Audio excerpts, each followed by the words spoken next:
Welcome to the Varahi real estates. మీరు కనుక ఛానల్ని సబ్స్క్రైబ్ చేయనట్లయితే సబ్స్క్రైబ్ చేసుకోండి. అట్లాగే రియల్ ఎస్టేట్కి సంబంధించినటువంటి మరింత ఇన్ఫర్మేషన్ కోసం ఈ ఛానల్ని ఫాలో అవ్వండి. ఇప్పుడు మనం చూసినటువంటి ల్యాండ్ ఉన్నటువంటి లొకేషన్ వచ్చేసి మర్కూక్ మండల కేంద్రానికి దగ్గరలో ఉన్నటువంటి ల్యాండ్ ఇది. చూడొచ్చు మనం, ఇది సేలింగ్ ఉన్నటువంటి ల్యాండ్. ఇది మెయిన్ రోడ్ నుంచి ఫస్ట్ బీట్లో మనకు సేలింగ్ అయితే రావడం అయితే జరిగింది. టోటల్ ల్యాండ్ వచ్చేసి 1 ఎకరా 20 గుంటల వరకు మనకు సేలింగ్ అయితే రావడం జరిగింది. ఈ ల్యాండ్ ఉన్నటువంటి లొకేషన్ నుండి కొండపోచమ్మ రిజర్వాయర్ అనేది 3 కిలోమీటర్ డిస్టెన్స్లో ఉంటుంది. అట్లాగే మర్కూక్ మండల కేంద్రం 2.5 కిలోమీటర్ డిస్టెన్స్లో ఉంటుంది.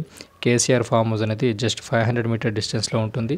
ఈ ల్యాండ్ ఉన్నటువంటి లొకేషన్ నుండి గౌరారం రాజే రహదారి అనేది 11 కిలోమీటర్ డిస్టెన్స్లో ఉంటుంది.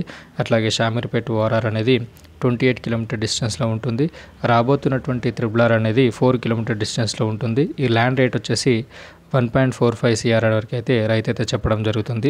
మీకు కనుక ఈ ల్యాండ్ ఇంట్రెస్ట్ ఉన్నట్లయితే డిస్క్రిప్షన్లో ఇచ్చినటువంటి నెంబర్కి కాంటాక్ట్ అయినట్లయితే పూర్తి వివరాలు తెలియజేయడం జరుగుతుంది. హైదరాబాద్కి పరిసర ప్రాంతాల్లో అట్లాగే కొండపోచమ్మ రిజర్వాయర్కి దగ్గరలో మీరు కనుక ఇన్వెస్ట్ చేయాలనుకుంటే ఇది ఒక మంచి ఆపర్చునిటీ అని చెప్పొచ్చు. మీకు కనుక నచ్చినట్లయితే స్క్రీన్ పైన కనిపిస్తున్నటువంటి నెంబర్ని కాంటాక్ట్ అవ్వండి. Thank you for watching this video.